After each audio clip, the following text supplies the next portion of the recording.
नियामतपुर विष्णु विहार में लंबे समय से नाले की सफाई नहीं होने का स्थानीय लोगों ने लगाया आरोप। नियामतपुर के विष्णु विहार कॉलोनी में लंबे समय से नाले की सफाई नहीं होने से स्थानीय लोगों में भारी नाराजगी देखने को मिल रही है।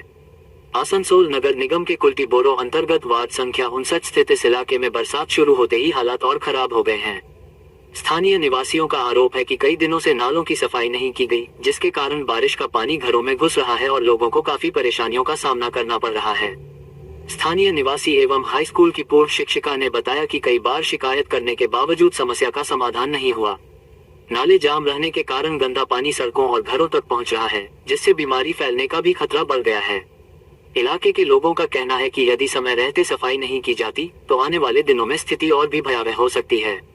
मामले की जानकारी मिलते ही स्थानीय बीजेपी नेता टिंकू वर्मा अपने समर्थकों के साथ मौके पर पहुंचे। उनके नेतृत्व में आज सुबह लगभग 8 बजे से विष्णु विहार कॉलोनी में नाले की सफाई का कार्य शुरू किया गया। स्थानीय लोगों ने सफाई अभियान शुरू होने पर राहत की सांस ली और उम्मीद जताई कि अब इलाके की समस्या का स्थायी समाधान किया जाएगा।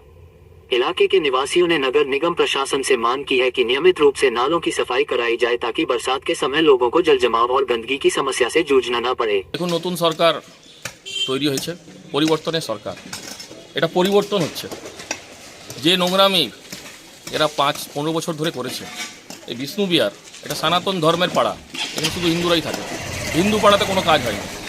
ডক্টর অজয় পোদ্দার জেতার পর থেকে তিনি ওয়ার্ড স্তরে প্রত্যেকটা কার্যকর্তাকে নির্দেশ দিয়েছেন, কর্পোরেশন কি করছে ছেড়ে দাও, আমাকে ভোট দিয়েছে মানুষ, তোমরা গিয়ে সেবা করো।